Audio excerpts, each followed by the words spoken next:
भारत में कोरोना की दूसरी लहर का पीक 7 मई तक हो सकता है।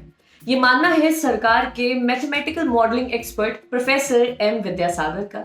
इंडिया टुडे टीवी से बात करते हुए उन्होंने कहा कि भारत में कोरोना के मामलों में इस हफ्ते से कमी होनी शुरू हो सकती है। हालांकि अलग अलग राज्यों के पीक टाइम अलग अलग हो सकते हैं, लेकिन देश की बात करें तो अब मामले या तो चरम पर हैं या पीक के बेहद नजदीक हैं। देश के हर कोने से कोरोना के मामले सामने आ रहे हैं।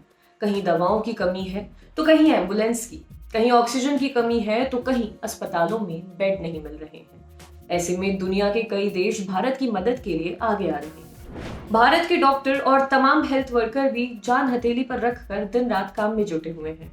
इस सबके बीच हर किसी के मन में यही सवाल है कि आखिर कोरोना के मामले कब से घटने शुरू होंगे, यानी कोरोना केसेस का पीक कब आएगा। और अब विशेषज्ञ कह रहे हैं कि शायद 7 मई से कोरोना के केसेस में कमी आनी शुरू हो सकती है। अपने इस आंकलन के पीछे नेशनल कोविड-19 सुपर मॉडल समिति के अध्यक्ष प्रोफेसर विद्यासागर तर्क भी देते हैं। उनका कहना है कि अगर हम 7 दिनों का औसत देखें और रोजाना के डेटा का अध्ययन करें तो पता चलता है कि नंबर ऊपर नीचे हो रहे हैं। इस पूरे डेटा का अध्ययन करने के बाद ऐसा लगता है कि इस हफ्ते के अंत से कोरोना के केसेस कम होने शुरू हो जाएंगे। बता दें कि professor Vidyasagar department of science and technology को रिपोर्ट करते हैं। जून 2020 में सरकार ने national super model for covid progression नाम का एक प्रोजेक्ट शुरू किया था। इस प्रोजेक्ट के तहत वैज्ञानिकों को डेटा के आधार पर कोविड की स्थितियों का पूर्वानुमान लगाना होता है। इस समिति में IIT हैदराबाद समेत देश के कई प्रतिष्ठित संस्थानों के लोग जुड़े हुए हैं। प्रोफेसर विद्यासागर ने कहा कि कोरोना की दूसरी लहर महाराष्ट्र से शुरू हुई थी, तो अब महाराष्ट्र में केस घटने शुरू होंगे। फिर जो प्रदेश महाराष्ट्र के नजदीक है वहां केसेस में कमी आनी शुरू होगी। इस तरह से हमें फिर देश भर में कोरोना के केसेस में कमी देखने को मिलेगी। उन्होंने कहा कि पूरे भारत के लिहाज से इस हफ्ते पीक आ सकता है। अधिकतम अगले 10 से 15 दिनों में हर राज्य में कोरोना अपने सर्वोच्च स्तर को छू लेगा। उसके बाद नीचे उतरना शुरू हो जाएगा, केस कम होने शुरू हो जाएंगे। प्रोफेसर विद्यासागर ने कहा कि आप कोरोना की पहली वेव के कर्व को देखें और फिर सेकेंड वेव के कर्व को देखें तो कुछ अंदाजा लगाया जा सकता है।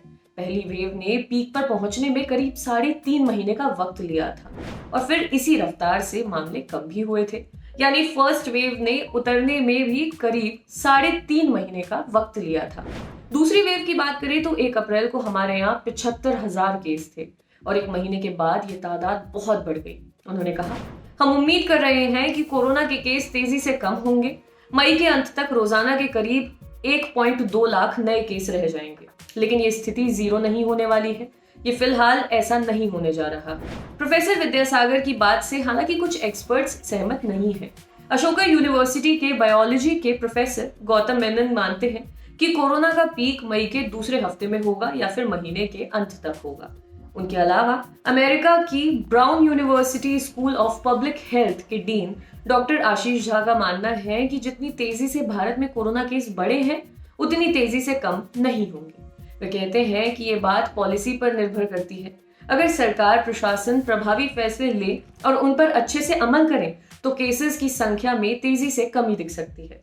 यदि ऐसा नहीं होता है तो कोरोना की रफ्तार थमने में महीनों भी लग सकते हैं। आपके लिए खबर लिखी थी हमारे साथी वरुण ने। आप सभी जानते हैं कि कोरोना वायरस की वजह से देश में हालात काफी बिगड़े हुए हैं। आप लोग भी सुरक्षित रहिए, अपने घरों पर रहिए। घर के बाहर सिर्फ तभी निकलें जब कुछ जरूरी काम हो।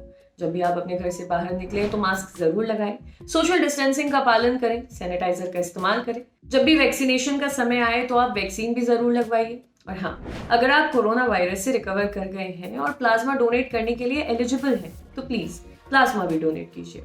अपना ध्यान रखिए। शुक्रिया।